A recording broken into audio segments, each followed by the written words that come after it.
Empecemos entonces. Para esta noche tenemos dos temas. En la primera parte, excesiva onerosidad de la prestación. Y en la segunda parte, lesión. Títulos octavo y noveno, respectivamente, de la sección primera del libro séptimo. La materia en ambos casos es, digamos, la misma, en el sentido de que en ambos casos estamos ante regímenes de remedios contractuales. Dos remedios contractuales, digamos, particularmente característicos de la filosofía que inspira el Código Civil de 1984. Esa filosofía personalista que recorre de extremo a extremo el Código Civil. No pocos creen leer a la base de estas instituciones, de estos remedios contractuales, una suerte de dilema del legislador: o justicia o seguridad. Dilema que en ambos casos, se cree leer, es resuelto en beneficio de la justicia y detrimento de la seguridad. Lo que es un hecho, es un dato que proviene de la realidad, que a pesar de que estamos frente a remedios contractuales que forman parte del régimen originario del Código Civil y tienen esta inspiración filosófica tan loable, han sido escasamente utilizados. No hay muchos procesos judiciales en los que se haya ventilado el tema de la excesiva onerosidad de la prestación o el tema de la lesión.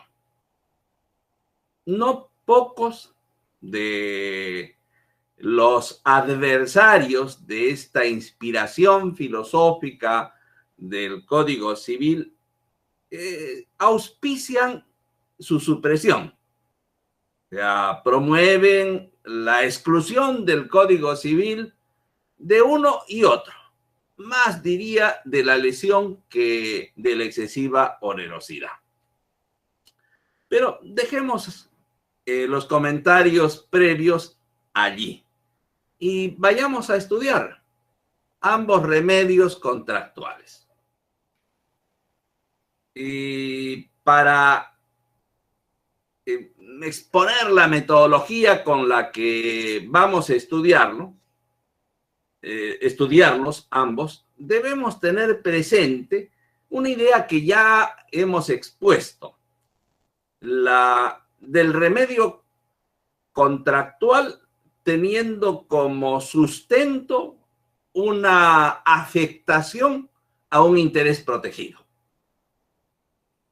Porque se lesiona un interés protegido, para remediar esa lesión, el ordenamiento jurídico pone a disposición del afectado por ella justamente el remedio.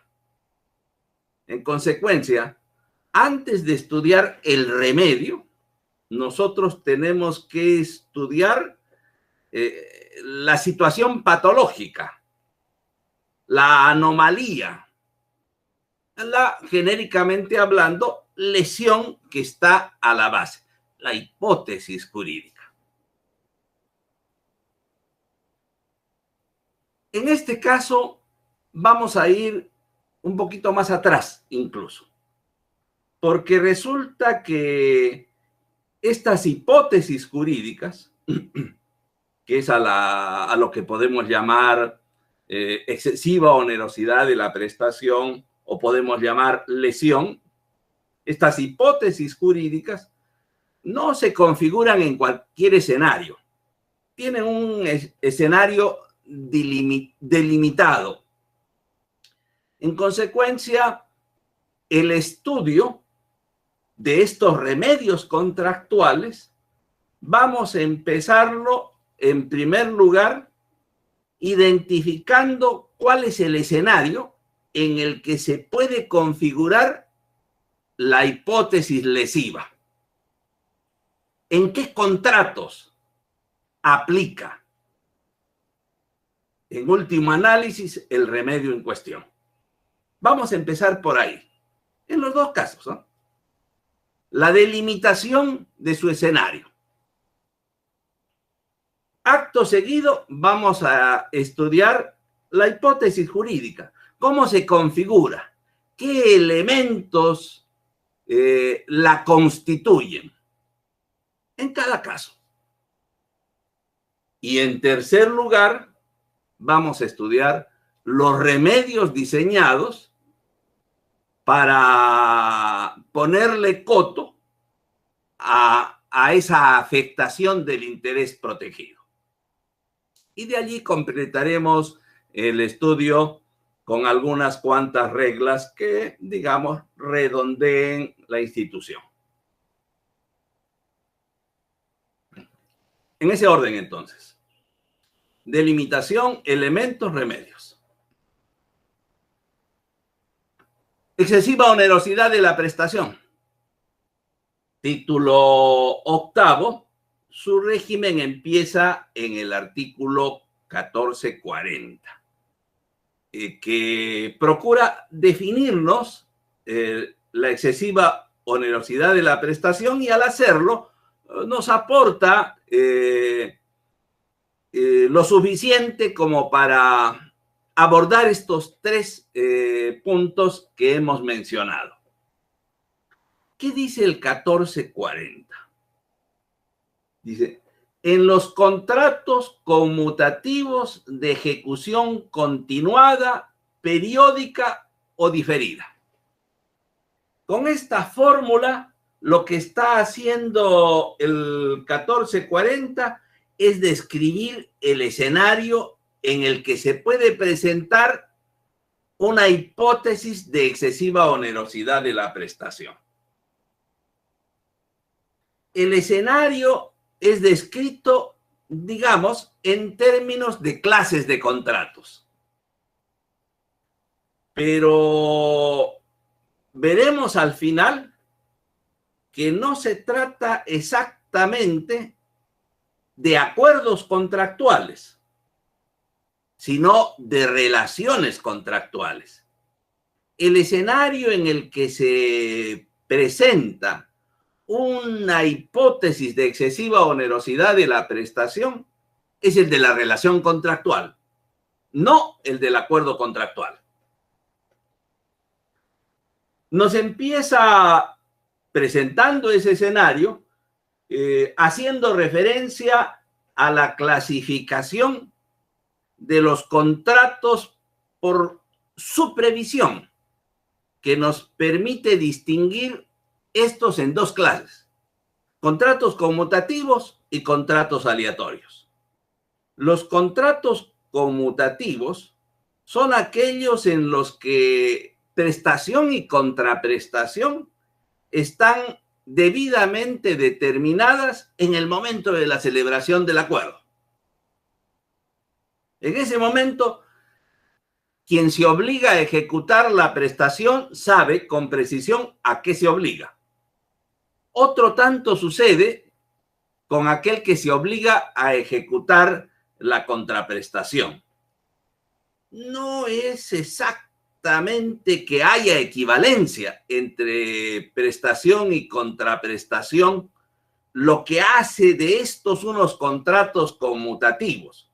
Esa idea de conmutatividad cara a la matemática no es exactamente trasladable al caso del derecho. Más que equivalencia, estamos aquí ante determinación de prestación y contraprestación como conmutatividad. Entonces, no cabe la configuración de la excesiva onerosidad de la prestación en el caso de los contratos aleatorios. Eso, sin embargo, no es del todo exacto. Si nosotros hacemos la concordancia de este artículo con el 1441, inciso 2, vamos a ver de que también es posible, en el caso de contratos aleatorios, que excepcionalmente se pueda presentar esta figura. Se pueda presentar la excesiva onerosidad de la prestación. Siempre que la excesiva onerosidad de la prestación no se deba al alea que caracteriza a los contratos aleatorios. Porque en el caso de los contratos aleatorios, no se ha determinado en el momento de su celebración ya la prestación, ya la contraprestación, o ya ambas, porque la determinación de la que queda en ese estado de indeterminación está supeditada a un alia, a un evento futuro, incierto, cuya verificación permitirá saber con precisión cuál es la prestación o cuál es la contraprestación que se debe. Si la excesiva onerosidad no depende del riesgo que se asume en el aleatorio, es posible que también en el contrato aleatorio se pueda presentar una hipótesis de excesiva onerosidad de la prestación. Hasta aquí la descripción del escenario parece desmentir lo que estuve afirmando, que el escenario no es el acuerdo, sino la relación contractual, porque hasta aquí de lo que se está hablando es de acuerdo, porque el acuerdo es conmutativo, el acuerdo es aleatorio.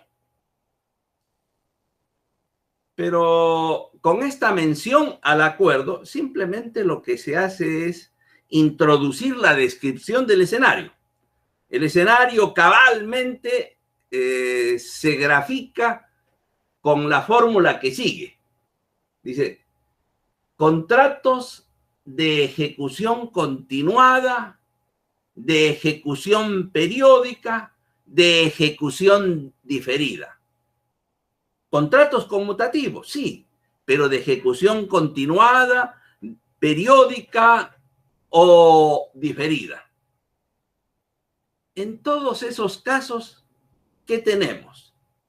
Tenemos una relación contractual de duración, por lo menos clarísimamente en los dos primeros. Los contratos de ejecución continuada y los contratos de ejecución periódica son contratos que tienen una relación contractual que dura en el tiempo, más o menos prolongadamente, que dura en el tiempo. Por ejemplo, un contrato de suministro. Se ejecutan prestaciones continuadas o periódicas de bienes. Dura en el tiempo. O un contrato de arrendamiento. Se cede en uso temporalmente un bien a cambio del pago de una renta. Dura en el tiempo. Más o menos sucede lo mismo en el caso de los llamados contratos de ejecución diferida. Lo opuesto a esto, la clase, digamos, alternativa a estos, es la de los contratos de ejecución inmediata. El contrato de ejecución diferida es aquel en el que las prestaciones y contraprestaciones se empiezan a ejecutar después de un lapso de tiempo que separa ejecución de celebración del contrato. Mientras que contrato de ejecución inmediata es aquel que empieza a ejecutarse inmediatamente después de celebrado el contrato.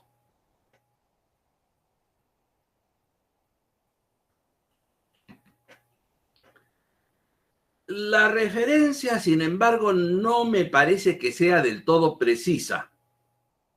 No expresa la idea que busca expresar. El escenario se describe en términos de una relación contractual que se mantiene en el tiempo. No permanente, sino dura en el tiempo. Y dura en el tiempo porque es de ejecución continuada, porque es de ejecución periódica o porque su ejecución se ha diferido. Dura en el tiempo. No dura en el tiempo cuando estamos frente a un contrato de ejecución instantánea, que se ejecuta inmediatamente después de celebrado el contrato. Imaginen ustedes una compra-venta de esas llamadas manuales, en las que el acuerdo y la ejecución prácticamente no pueden ser distinguidos. Tan pronto se celebre el acuerdo, se ejecutan sus efectos, se ejecuta la prestación y la contraprestación. En contratos de ejecución instantánea e inmediata, no vamos a tener una relación contractual que dure en el tiempo. Y si no tenemos eso, no tenemos escenario para que se configure la hipótesis que nos interesa. Entonces, primer punto, delimitación del escenario. Una relación contractual que dura en el tiempo. Segundo, los elementos que configuran la hipótesis lesiva, la afectación al interés protegido. Los elementos también están descritos en el artículo 1440. Se dice, si la prestación llega a ser excesivamente onerosa.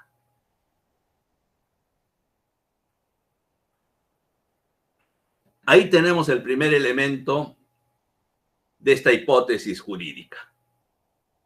La excesiva onerosidad sobreviniente de la prestación. Marquemos el acento en sobreviniente. Si la prestación era excesivamente onerosa en el momento en que se celebró el acuerdo, no tenemos la hipótesis. No tenemos nada que se pueda remediar con el remedio del que se va a hablar en este título, la revisión del contrato. La excesiva onerosidad que se va a remediar con la revisión del contrato es una que sobreviene al acuerdo contractual. La excesiva onerosidad contemporánea no es revisable o remediable vía revisión del contrato. No quiere decir que no se pueda estar allí ante la afectación de un interés protegido y no pueda haber contra esa afectación un remedio. No, no, no. Podría, por ejemplo, haber espacio para el remedio de la nulidad por vicio de la voluntad en la celebración de ese contrato. Error, por ejemplo, o dolo, por ejemplo. Pero no en este caso. En este caso, la excesiva onerosidad es necesariamente sobreviniente. Y para que pueda sobrevenir, es necesario que haya una relación contractual que dure en el tiempo, porque sobreviene en el marco, en el desarrollo dentro de la relación contractual.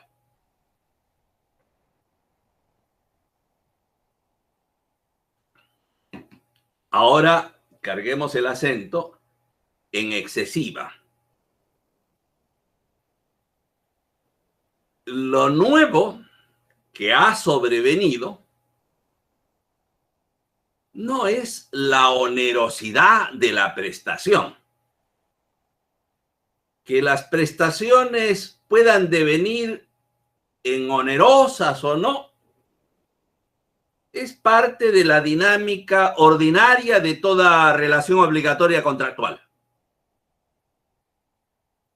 Ahí no hay afectación de un interés protegido, por lo tanto no cabe invocar remedio contractual alguno. Eso es normal. Es el riesgo que todo contratante asume al entrar en una relación contractual que se extiende en el tiempo. Y la dinámica económica va a afectar o puede afectar la onerosidad de la prestación. El que la prestación sobrevenga en onerosa no es una afectación remediable. Para que estemos ante una afectación que requiera remedio, la prestación debe devenir en excesivamente onerosa. Claro, ¿cuándo es simplemente onerosa? ¿Y cuándo es excesivamente onerosa? Es un problema resolverlo. Estamos ante una formulación en términos cualitativos del elemento que configura la hipótesis jurídica. Y, digamos, dependerá de quien resuelva en cada caso aterrizar ese elemento cualitativo en una dimensión cuantitativa. ¿Cuánto es excesivamente oneroso? Sobre ello, lo único que podemos decir nosotros son dos cosas. Que lo excesivamente oneroso, aunque resulte esto una verdad de perogrullo, no es simplemente oneroso. Estamos ante algo más oneroso que lo simplemente oneroso. Y en segundo lugar, decir que lo excesivamente oneroso no es lo imposible. Ya hemos visto la hipótesis de la imposibilidad sobreviniente de ejecutar la prestación. Y eso se remedia. El remedio diseñado por la ley para el caso es el resolutorio. Aquí no estamos ante un supuesto de imposibilidad. Imposibilidad, no se puede ejecutar la prestación debida. No la puede ejecutar el deudor, no la puede ejecutar nadie en su lugar. Y como nadie la puede ejecutar, no es razonable que se considere debida esa prestación. Resolución es el remedio. Y resolución por aplicación inmediata de la ley. En este caso, no estamos ante imposibilidad. Estamos ante una prestación susceptible de ser ejecutada.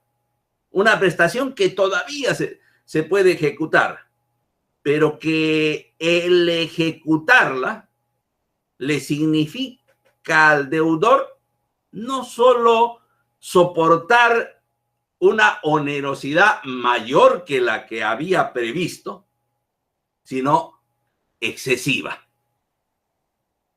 Uno puede imaginar situaciones en las que la ejecución de la prestación, el cumplimiento de la obligación, se hace a costa de, digamos, la estabilidad patrimonial del deudor. Y decir, ahí tiene usted un caso de excesiva onerosidad de la prestación. Pero bástenos señalar que la fórmula del elemento ha sido hecha en términos cualitativos y tenemos dos fronteras que nos ayudan a delimitarlo. La frontera de la onerosidad simple y la frontera de la imposibilidad de ejecutar la prestación. Ese es el primer elemento de la hipótesis jurídica. El segundo elemento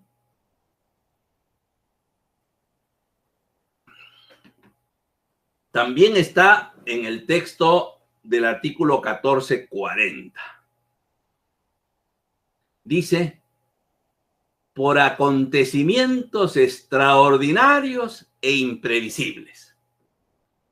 ¿Por qué deviene en excesivamente onerosa la prestación debida? Ya de hecho sabemos que tiene que devenir, si no, no estamos ante la hipótesis. Pero, ¿por qué deviene? Dice, por acontecimientos extraordinarios e imprevisibles. Son las dos características, nada más las que señala el artículo para describir los acontecimientos que terminan tornando la prestación debida en excesivamente onerosa.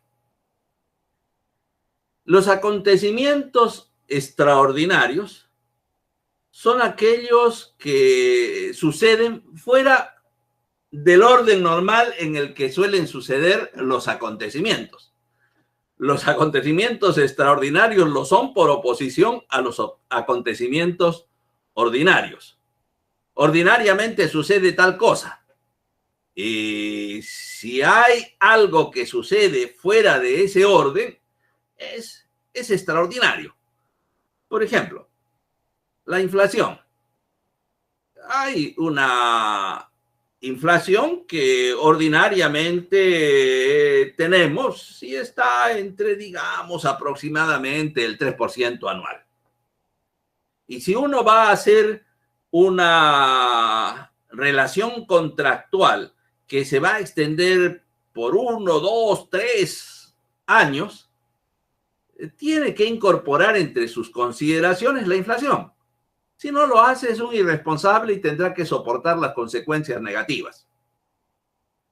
Pero si es responsable, tiene que incorporar la inflación. Entonces considerará pues que habrá una inflación de más o menos 3.5% anualmente los próximos 3 años. Y sobre esa base determinará prestación y contraprestación. Pero ¿qué si hay una inflación que supera clarísimamente esos ratios normales? ¿Qué si la inflación termina siendo 15% un año? Ya no pensar en las tasas que tuvimos en otras épocas. 15% es algo que sale del ordinario. Una inflación de 15% al año es un acontecimiento extraordinario. De hecho, extraordinario. O la devaluación. La devaluación es algo que sucede normalmente. El precio de las monedas es algo que va cambiando. Y si uno va a estar en una relación contractual de duración, esos cambios debe de considerarlos, es lo responsable. Pero hay pues rangos de evaluación. Ahorita el dólar está más o menos 4 soles, pero ¿cuánto puede cambiar en lo que queda del año o el próximo año? Más o menos, un poquito más, un poquito menos, por ahí debiera de estar en condiciones ordinarias. Un determinado porcentaje de devaluación es ordinario. Pero que el dólar pase de 4 a 10 soles en un mes o 2 meses, eso es extraordinario. Eso es extraordinario. Entonces, si la prestación deviene en excesivamente onerosa, por ejemplo, tengo que pagar la renta del inmueble que ha alquilado para poder desarrollar allí mi actividad profesional y torpemente la he pactado en dólares y hay una devaluación de esta magnitud del dólar, de 4 pasa a 10 soles, simplemente está convirtiéndose en excesivamente onerosa la prestación por un acontecimiento extraordinario.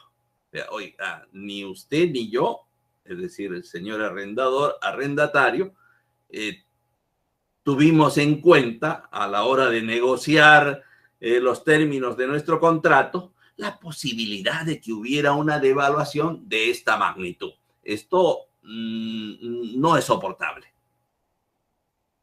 Ese es el primer rasgo que caracteriza al acontecimiento, la extraordinariedad. Y el segundo está vinculado a este, la imprevisibilidad. Es decir, no son exactamente lo mismo, pero tienen, digamos, comunicación. El acontecimiento que provoca la excesiva onerosidad, porque es extraordinario, resulta imprevisible. Y en consecuencia, los contratantes al momento de determinar prestación y contraprestación no pudieron preverlo y no lo incorporaron en sus términos contractuales. Porque si los hubieran incorporado y hubieran dicho si el dólar sube tal, si la inflación sube tal, pasa tal o cual, ya no habría nada que revisar, sino simplemente ajustarse en la ejecución del contrato a los términos en los que se ha estipulado este. Pero adviértase, la configuración por sus dos elementos, la excesiva onerosidad de la prestación por acontecimientos extraordinarios e imprevisibles, la configuración de la hipótesis reclama una relación contractual en vigencia. De hecho, es clarísimo que la hipótesis en cuestión no se puede configurar en el momento del acuerdo contractual. No, es en el momento de la relación contractual. Y supone que ese momento se extiende en el tiempo. La relación contractual se extiende en el tiempo. Una nota. El artículo 1315, cuando describe la fuerza mayor y el caso fortuito como causas de incumplimiento de obligaciones que no generan responsabilidad, se usan 3 características para delimitar estas causas. Que sea evento extraordinario, que sea un evento imprevisible y se agrega irresistible. Al describirse el acontecimiento que provoca la excesiva onerosidad, el 1440 ha hecho uso solo a 2 de las 3 características que se usó en el 1315 para describir caso fortuito y fuerza mayor. No se ha hecho mención a la irresistibilidad. No le hace. Ahí tenemos número 2. ¿Ya? Entonces, número 1, delimitación del escenario. Número 2, los elementos que configuran la hipótesis jurídica. Número 3, el remedio propiamente dicho.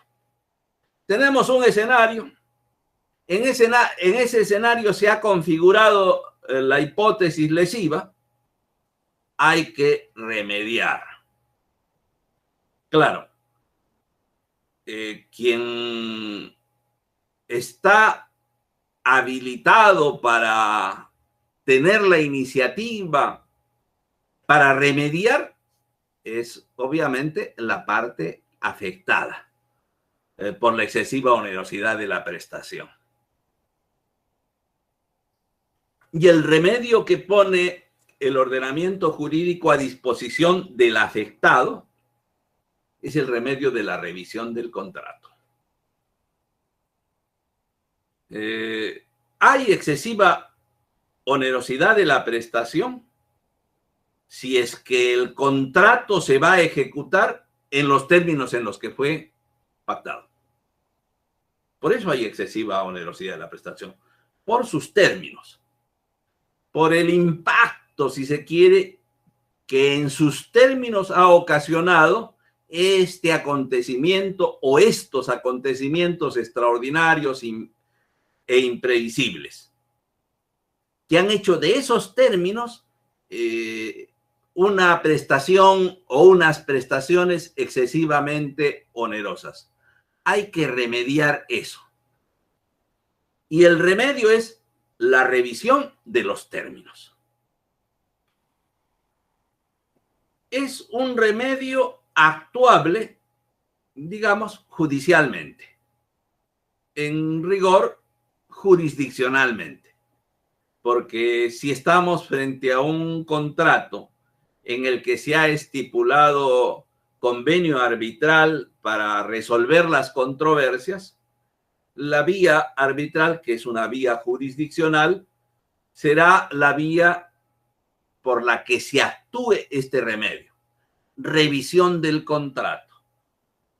Es una actuación judicial por la que, en vía de acción, se solicita al órgano jurisdiccional, al órgano judicial, digamos, que revise los términos del contrato, que los incremente, de ser el caso, o que los reduzca, de ser el caso, por donde venga la excesiva onerosidad, con el objeto de que se le ponga coto a la excesiva onerosidad. Remarco, con el objeto de que se le ponga fin a la excesiva, no a la onerosidad. La revisión del contrato no busca exactamente restablecer el equilibrio contractual. Si buscara eso, la decisión sería cuestionable si no lograra restablecer el equilibrio contractual. No. Lo que busca la decisión, la actuación del remedio, lo que busca de la decisión judicial es que ésta le ponga fin a la excesiva onerosidad. Por lo tanto, si como consecuencia de la decisión judicial la prestación todavía es onerosa, se habrá actuado cabalmente el remedio. Se habrá actuado cabalmente. Entonces, el remedio para la excesiva onerosidad de la prestación es el remedio de la revisión del contrato y remedio que se actúa en la vía jurisdiccional.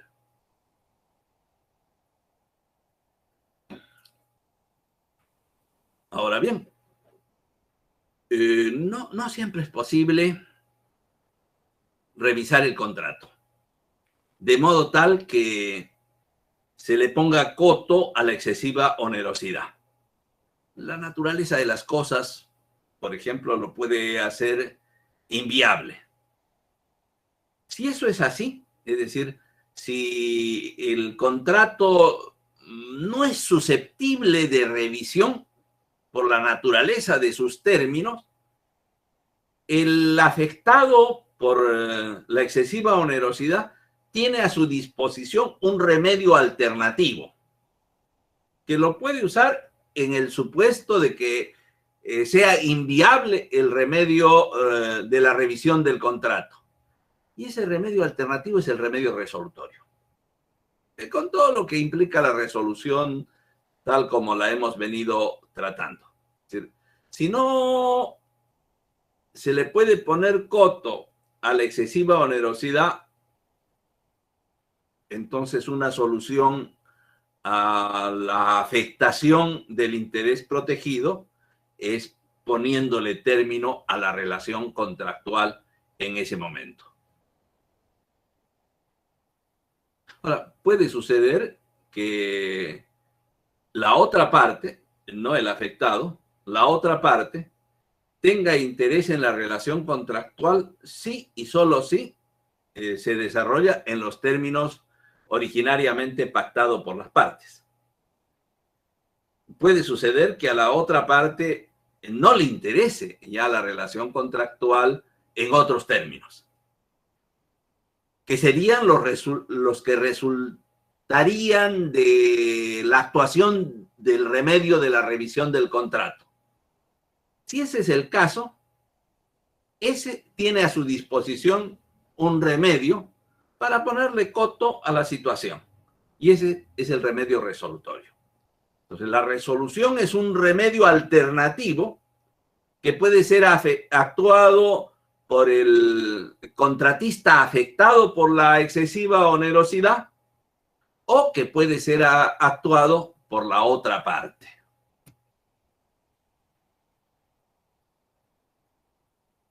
Interesante el primer remedio para analizarlo desde otro punto de vista.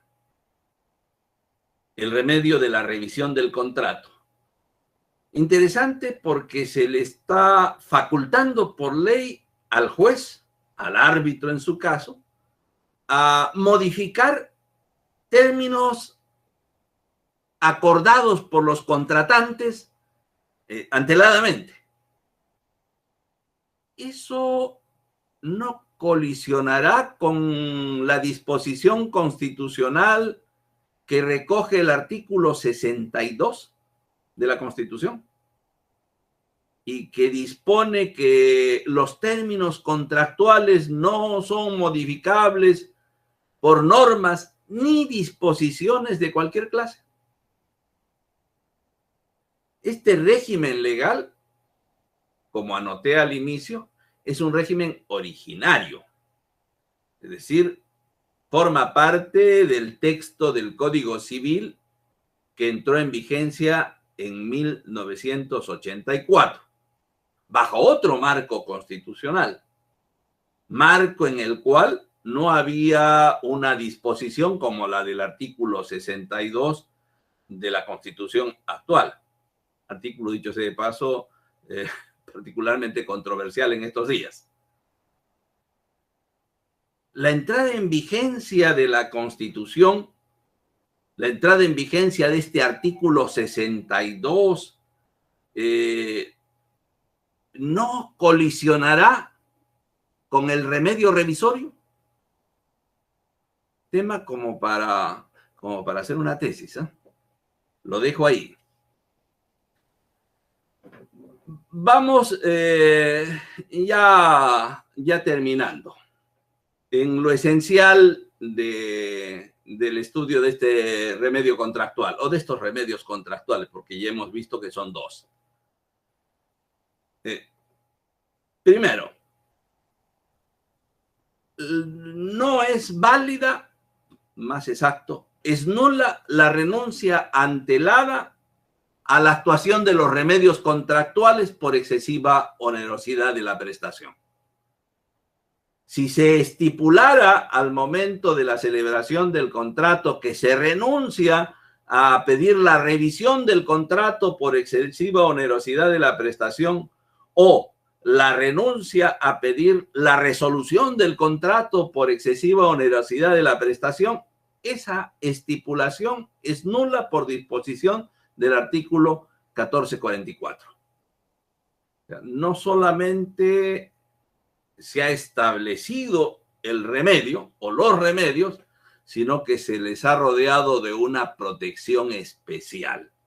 No se les puede eludir a través de una estipulación por la que se renuncie su actuación. Y por último, hay un plazo de caducidad para actuar los remedios. Y el plazo de caducidad es claramente breve, 3 meses. 3 meses que se computan desde que cesan estos acontecimientos extraordinarios e imprevisibles. Si no se actúa el remedio pertinente, revisión o resolución, en ese plazo, pues caducó. Yo creo que hasta ahí, excesiva onerosidad de la prestación. ¿Alguna pregunta?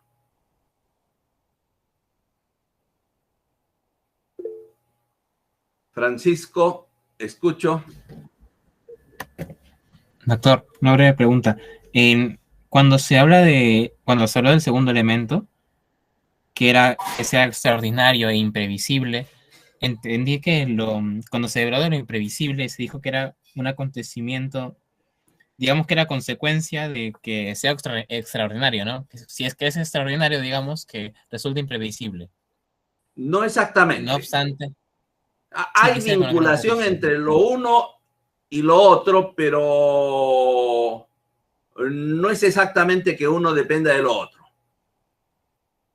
Normalmente la imprevisibilidad se sustenta en la extraordinariedad del acontecimiento. Pero uno y otro son características independientes. Entonces, digamos, ¿cómo sustentaría, digamos, yo la característica de la imprevisibilidad?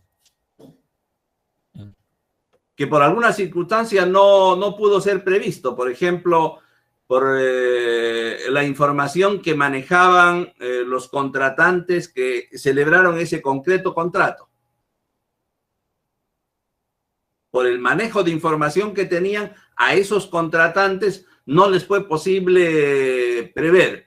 O al contratante que termina siendo afectado, que es lo que interesa. Por su manejo de información, por ejemplo, a él no le fue posible prever. Claro. Bien, doctor. Muchas gracias. Podría ser el evento extraordinario y ser previsible. El asunto es que para que se consume el elemento, el acontecimiento debe tener esas dos características, extraordinario e imprevisible. La cuestión es que si pruebo lo extraordinario, no estoy probando lo imprevisible y viceversa. Tienen que haber elementos que permitan probar tanto lo uno como lo otro. Camilo,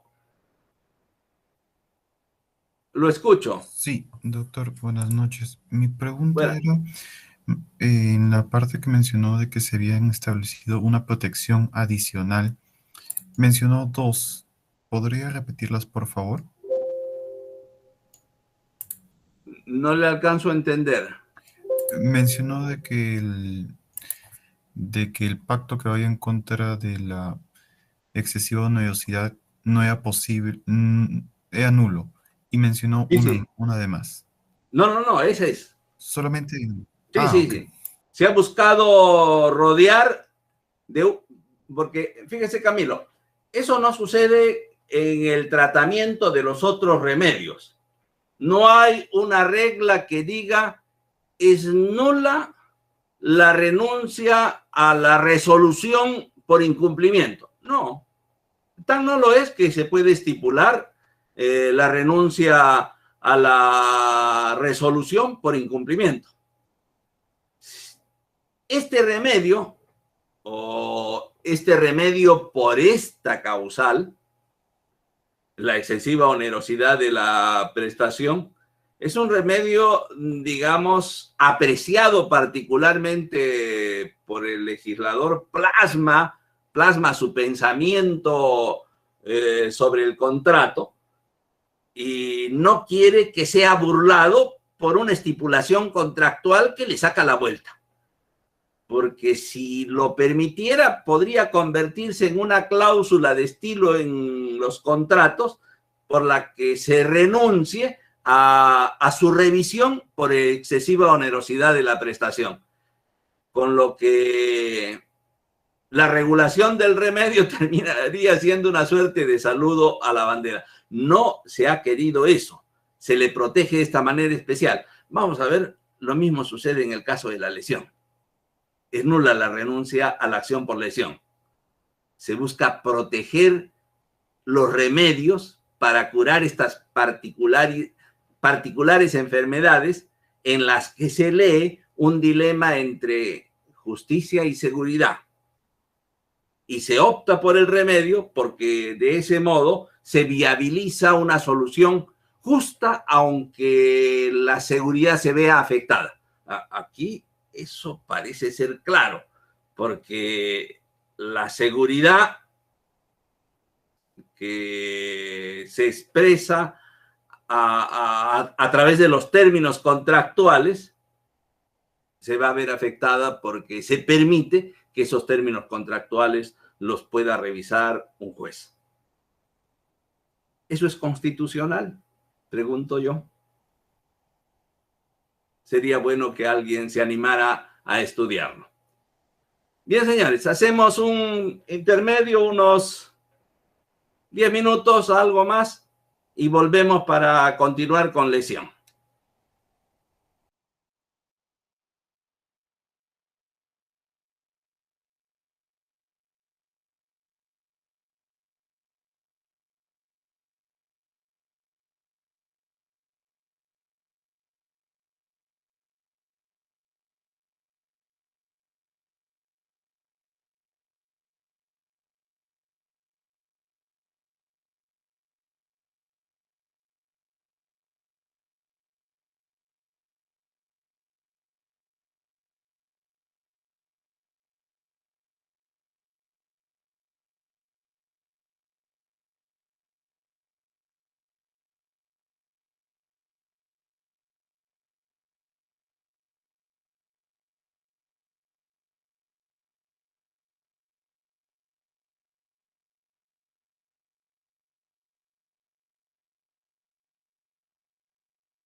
Señores, continuamos.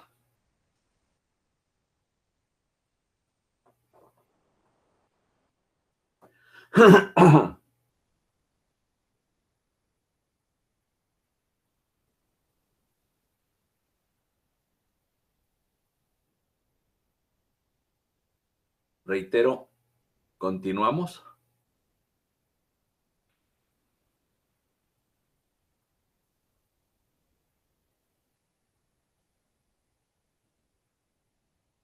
Sí, profesor. Ya, gracias. Pues en esta segunda parte, como habíamos adelantado, nos vamos a ocupar de la lesión. Y vamos a estudiar la lesión en el mismo orden en el que hemos estudiado la excesiva onerosidad de la prestación. Número 1, el escenario. ¿En qué contratos aplica? Número 2, los elementos que deben de concurrir para que se configure la lesión. Es decir, la afectación al interés protegido que ahora se llama así, lesión. Y número 3, el remedio. En rigor, los remedios. Porque al igual que en el caso anterior, aquí también tenemos dos remedios. Uno que es el remedio principal, el remedio rescisorio, y el reajuste como un remedio alternativo.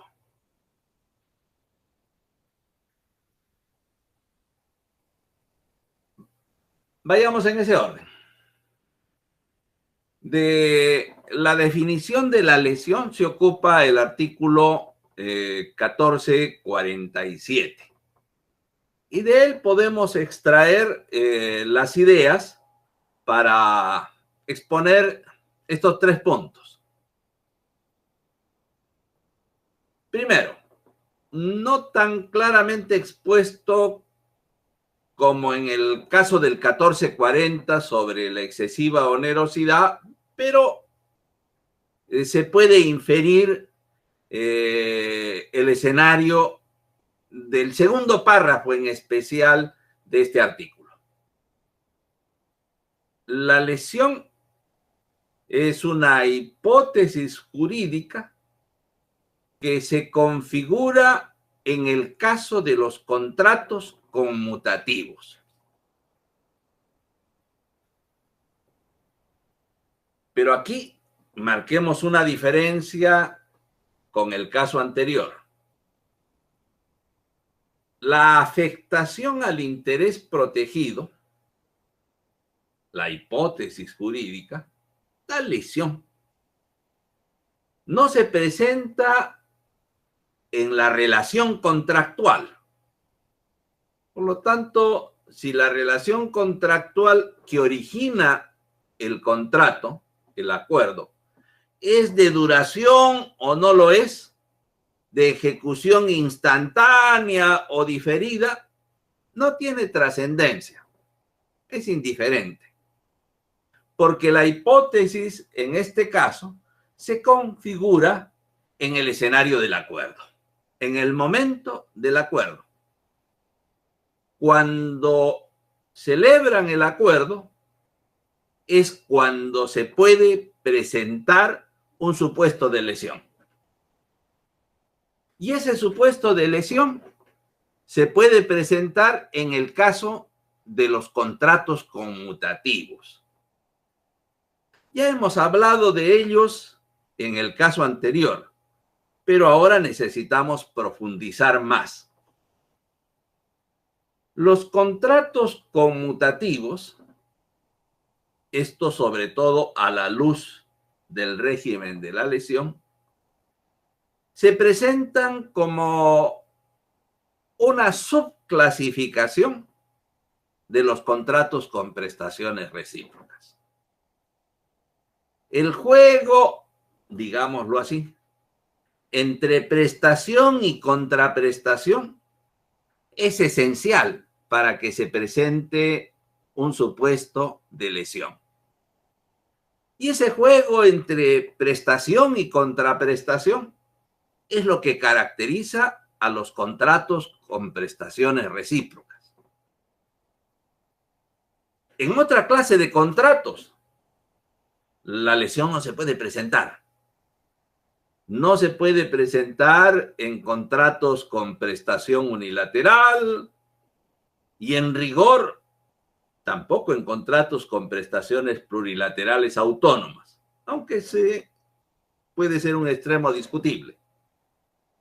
No se puede presentar en contratos que produzcan efectos no obligacionales, porque para que haya lesión tiene que haber prestación y contraprestación. Y eso supone una relación obligacional. Entonces, los contratos conmutativos, entonces, son una especie de contratos con prestaciones recíprocas. Una especie a la que se llega clasificando estos contratos, los contratos con prestaciones recíprocas, por la previsión. Así, los contratos con prestaciones recíprocas pueden ser unos en los que la prestación y la contraprestación están debidamente previstas en el momento en que se celebra el acuerdo contractual. Si eso es así, están debidamente previstas y cada uno de los contratantes sabe lo que debe y sabe cuál es su acreencia, estaremos ante contratos conmutativos.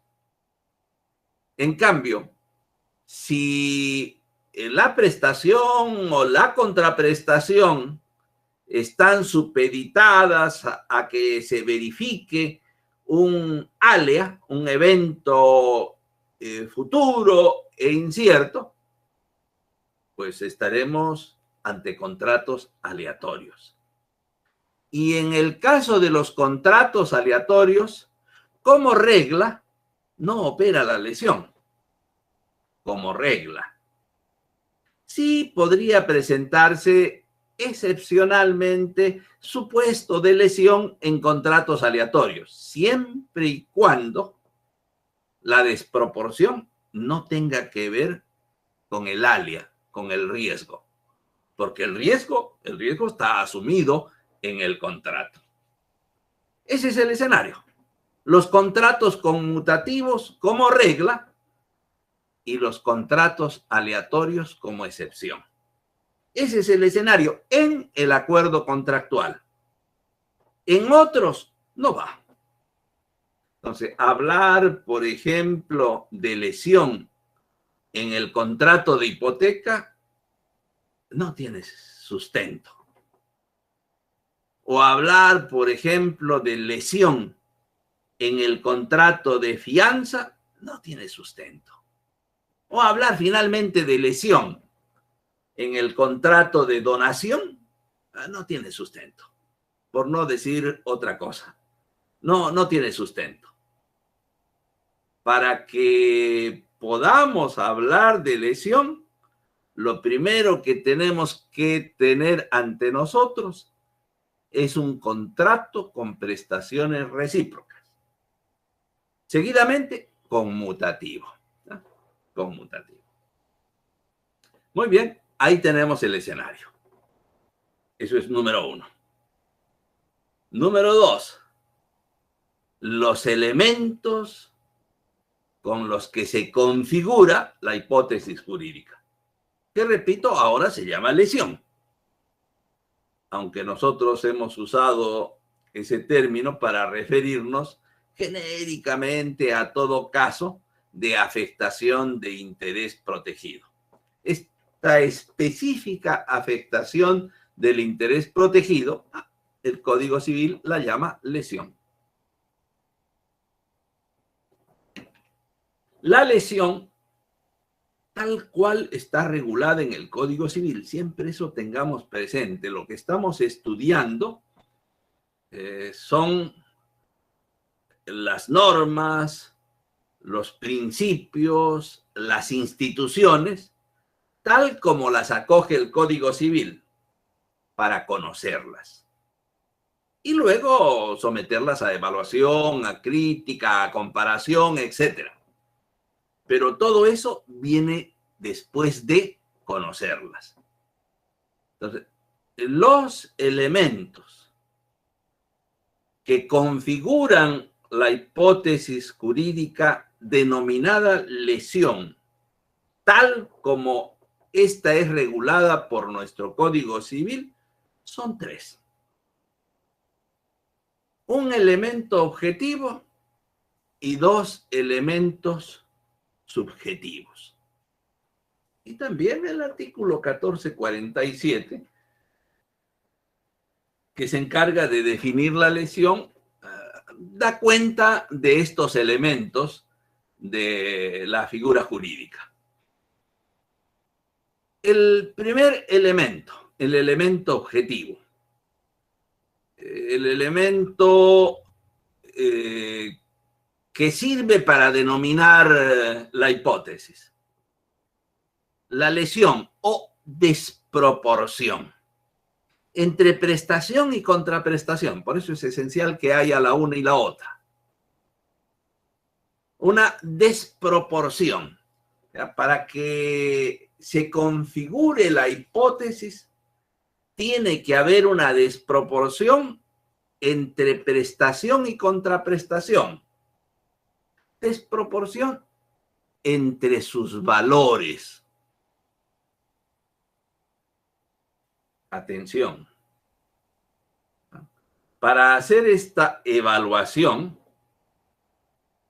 y establecer si hay o no desproporción entre los valores de la prestación y la contraprestación, lo que se toma en cuenta son los valores de estas en el momento de la celebración del contrato.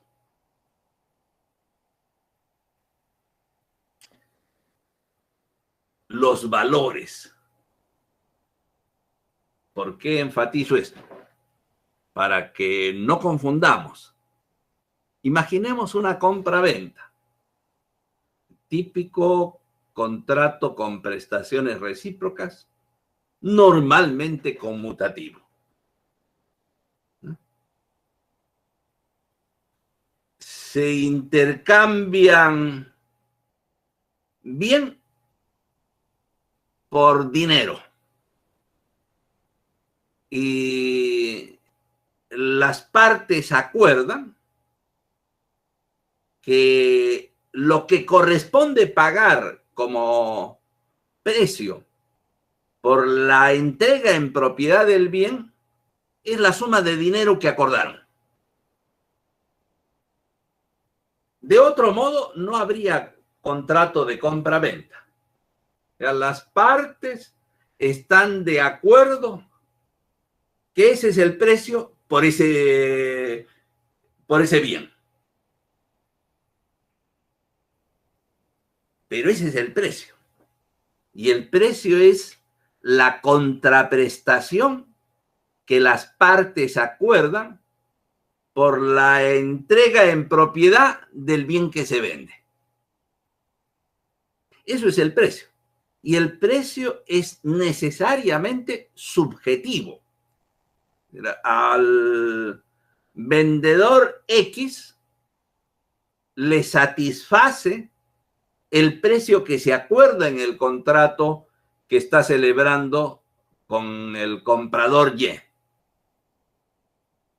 Pero al vendedor A podría no satisfacerle el mismo precio por el mismo bien que quiera pagarle el vendedor B.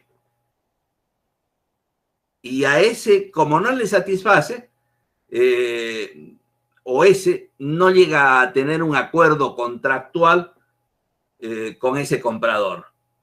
Por lo tanto, ¿cuál es el precio es el que acuerden los contratantes. Y entre precio y bien se entenderá que siempre hay equivalencia, en el sentido de que el vendedor considera que ese es el precio que se debe pagar por su bien. Y el comprador considera que ese es el bien que debe de recibir por el precio que paga. La contraprestación y la prestación se estiman para los fines de la lesión, no en términos de precios, sino en términos de valores. Es decir, se busca, digamos, un referente objetivo, no subjetivo, para establecer si hay o no desproporción. No es el precio lo que se toma en cuenta, es el valor del bien. Y esa, bueno, es una de las dificultades para poder implementar el remedio por la lesión. ¿Cómo establecer el valor de la prestación? ¿Cómo establecer el valor de la contraprestación para poder concluir, hecha la comparación correspondiente, que hay o no una desproporción? Pero repito, la desproporción se estima en función del valor de prestación y contraprestación en el momento en que se celebre el acuerdo contractual. Agreguemos, el valor de prestación, el valor de contraprestación, entiendo, en rigor, nos conduce al valor de mercado que tienen los objetos de prestación y contraprestación. Es decir, nos conducen al valor de mercado que tengan los bienes, los servicios, las abstenciones, que según el caso sean objetos de prestaciones y contraprestaciones. Para que haya lesión tiene que haber una desproporción entre esos valores. ¿Qué desproporción?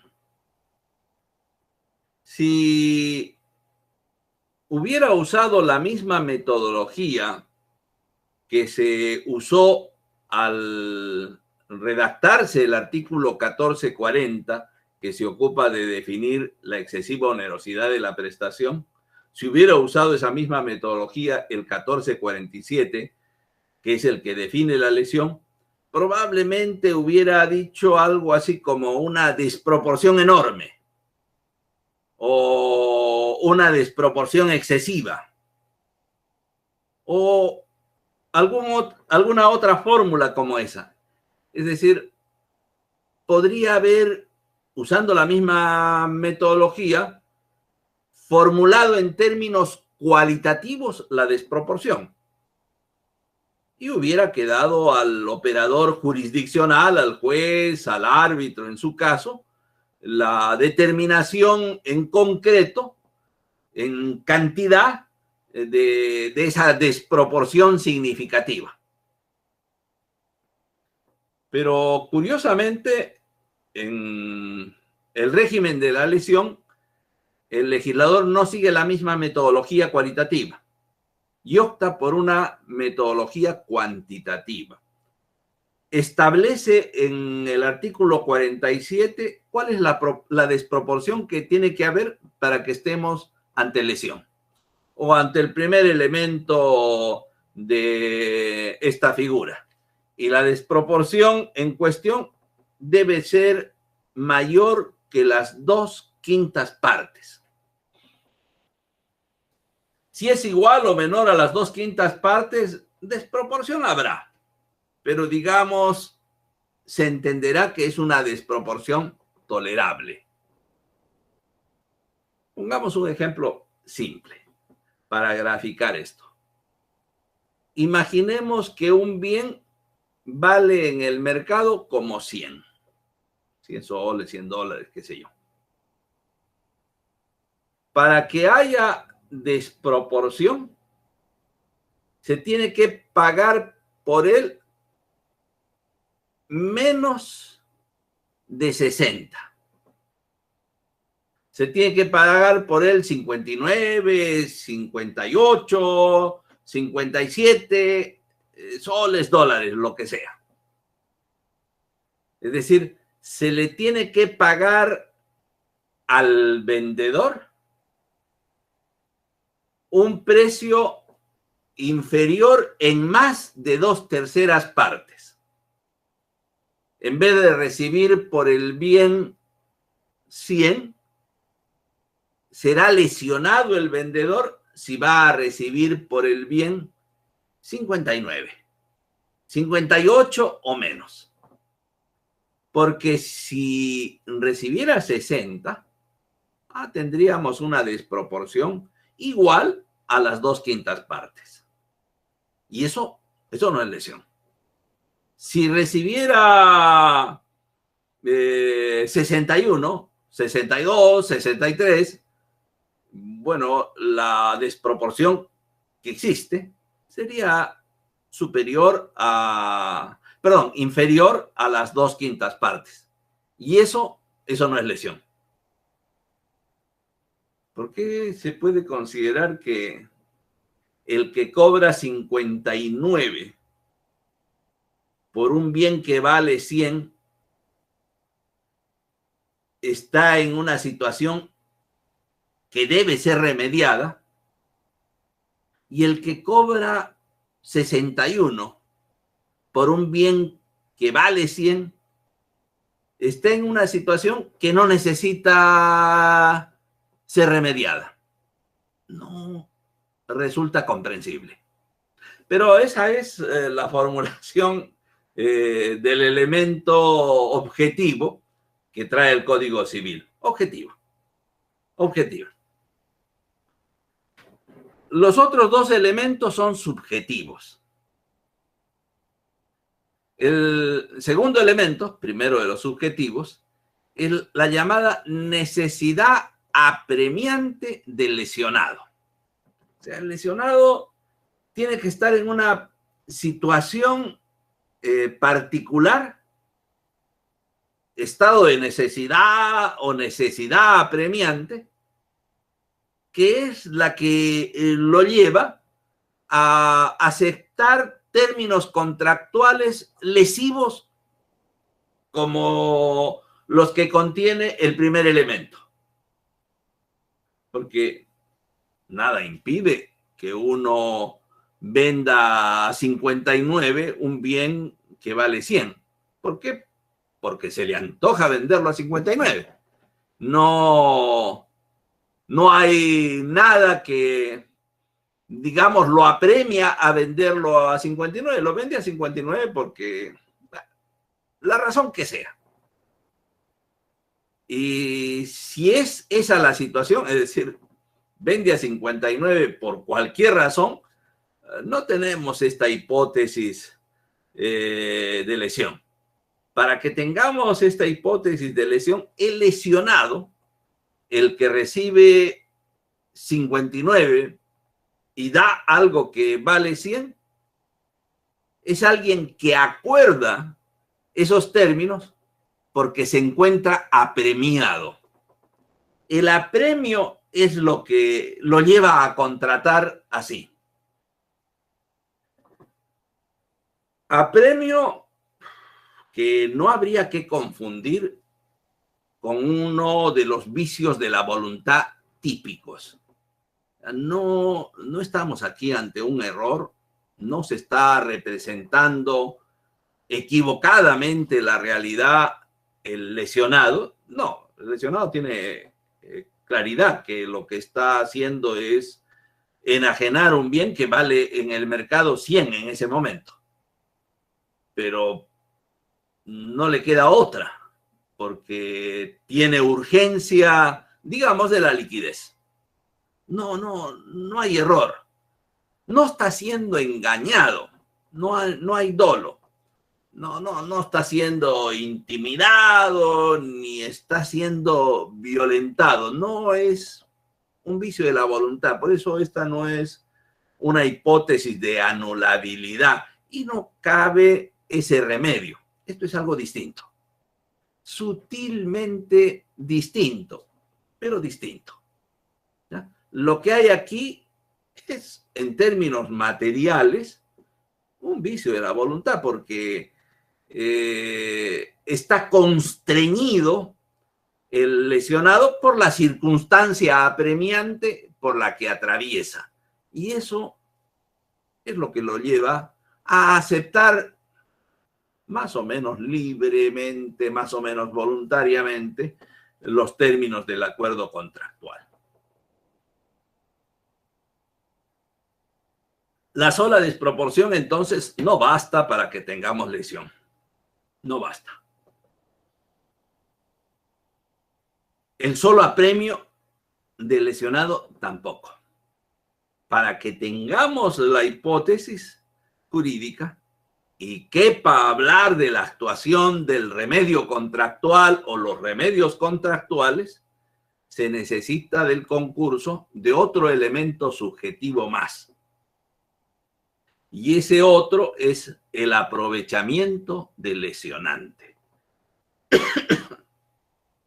Es una conducta del lesionante que consiste en aprovecharse del apremio que padece su co-contratante. Atención, no es que simplemente conoce de que su co-contratante está en una situación apremiante y decide aprovechar la oferta. No, no, no, no. Creo que es un poco más este elemento. Y creo que en el corazón de la figura de la lesión está este elemento, que es lo que genera el más severo reproche. Nada más reñido con la solidaridad que esta conducta de lesionante, que no solamente toma una oferta que sabe que está haciéndose en circunstancias de apremio, de estado de necesidad por las que pasa el co-contratante lesionado, sino que saca ventaja de esas circunstancias. Se aprovecha de esas circunstancias de necesidad que tiene el co-contratante para lesionarlo, ¿no? Ahí recién tenemos la figura de la lesión. No es difícil advertir que esto, que puede ser más o menos claro en su conceptualización doctrinaria, su probanza en un proceso es bastante difícil. Vaya usted a probar esa desproporción, porque implica probar los valores y producir prueba de los valores de mercado de los bienes. No es sencillo, no se reduce a decir simplemente para eso está la pericia. Pero si es difícil probar el elemento objetivo, lo es muchísimo más probar el elemento o los elementos subjetivos. Quizá de estos el menos difícil de acreditar sea el de la necesidad apremiante, pero el aprovechamiento de esa necesidad apremiante me parece a mí bastante difícil de probar. Precisamente como hay problemas, dificultades respecto de su probanza, el artículo 1448 introduce un supuesto de presunción, estableciéndose que si la desproporción fuera igual o mayor que las 2/3 partes, se presume que hay un aprovechamiento de la necesidad apremiante del lesionado. Igual o mayor a las 2/3 partes. 100 no nos sirve como ejemplo, es un poquito difícil hacer la matemática. Digamos que el valor de la prestación por la que se va a pagar una contraprestación desproporcionada es 90. Si por lo que vale 90 se paga 30 o menos de 30, hay una desproporción excesiva. Claro, no se usa para describir la presunción que se va a establecer esta fórmula cualitativa de desproporción enorme o desproporción excesiva, como tienen otros ordenamientos jurídicos. No. Hay una desproporción cuantitativa mayor. Y esa desproporción mayor hace que uno de los elementos subjetivos, el aprovechamiento del lesionante, se presuma. ¿No? Entonces, con ello se atenúa la dificultad de la prueba. Muy bien, ese es el número 2. Los elementos que configuran la hipótesis jurídica de la lesión. Los 3. Tercer punto. El remedio. Los remedios en rigor, pero sigamos mencionando al remedio principal. El remedio para la lesión es la rescisión. La rescisión del contrato.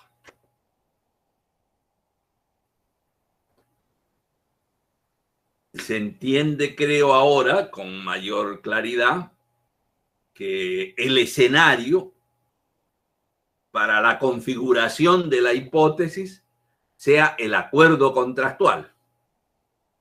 Porque ustedes saben bien que la causal rescisoria se tiene que presentar en el momento en el que se celebre el contrato. A diferencia de la causal resolutoria, ¿verdad? Que se presenta después de la celebración del contrato. El escenario de la rescisión, de la causal que permite rescindir el contrato en rigor, es el acuerdo. El escenario de la resolución, es decir, de la causal que permite resolver el contrato, es la relación. El remedio por la lesión es la rescisión del contrato.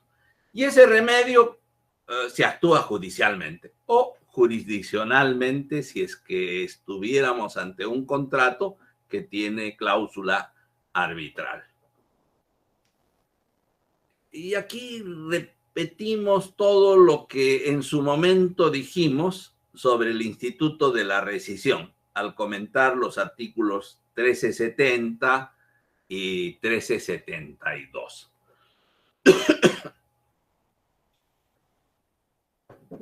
Pero la rescisión no es el único remedio para ponerle coto a la lesión. Es el remedio principal, pero ese remedio podría no ser actuable porque ya no puede ser rescindido el contrato en el estado en el que están las cosas. No en el sentido de que no pueda dejársele sin efectos, sino que no se puedan restituir sus efectos. En ese caso hay un remedio alternativo, que es el del reajuste. Si en el caso de la excesiva onerosidad teníamos revisión del contrato o en su defecto, resolución del contrato, en el caso de la lesión tenemos rescisión del contrato o en su defecto reajuste del contrato. Y el reajuste ha merecido una regulación más detallada que la resolución en el caso anterior.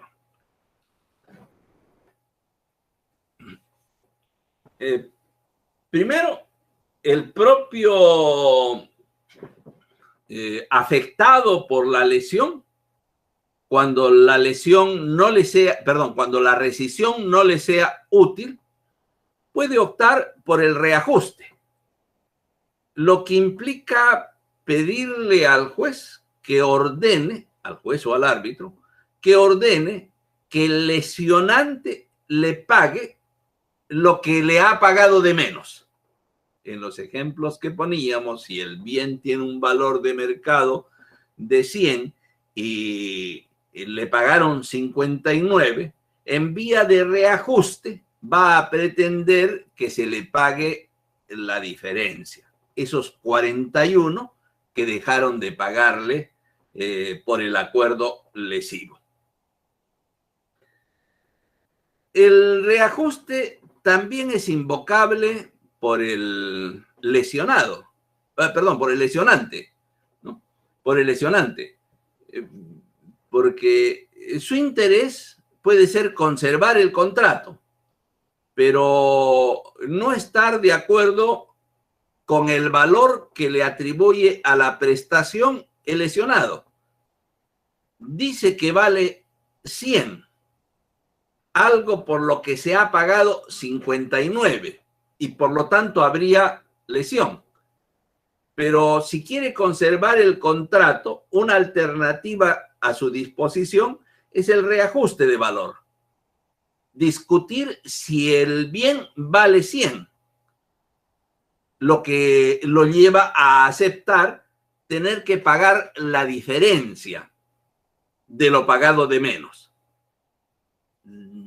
Puede conseguir que se establezca que el bien no tiene un valor de mercado de 100, sino de 80, lo que implicará que tendrá que pagar la diferencia, en el ejemplo de 21.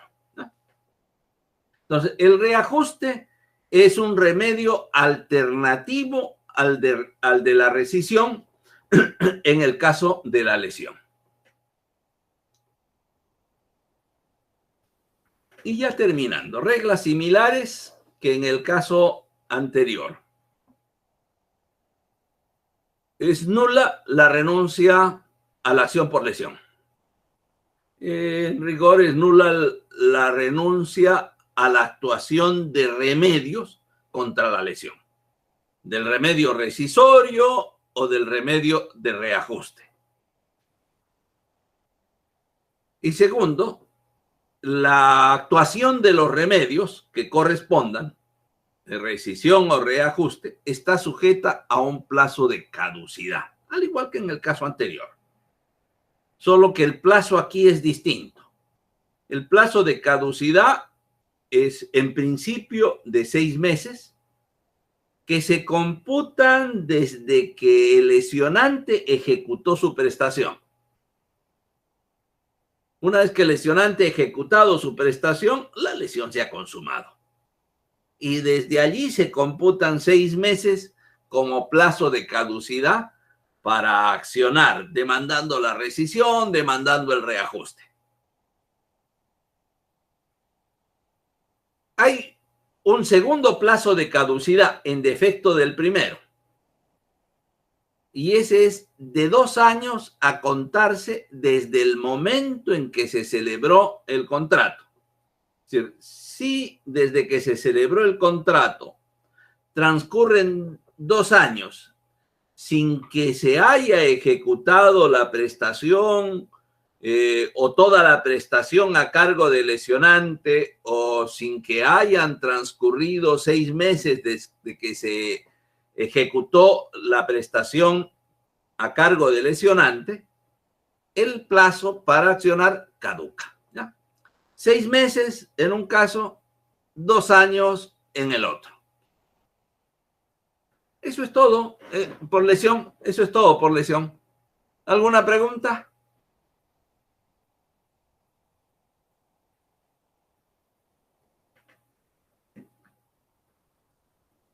Quedamos aquí, señores, entonces. Ah, perdón. Quería de una vez,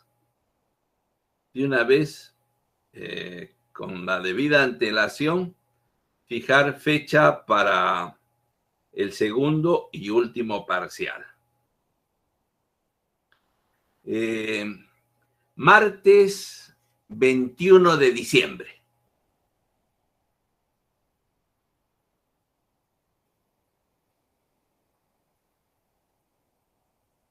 ¿Me dejé entender? Sí, Curso parcial, martes 21 de diciembre. De ahí tendremos la primera semana de enero para alguna evaluación sustitutoria si hubiera necesidad. Inmediatamente después tendré que entregar las actas.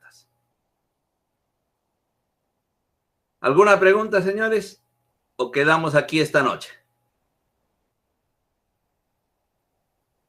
Entonces, buenas noches. Sigan cuidándose. Hasta luego. Buenas noches, doctor. Gracias.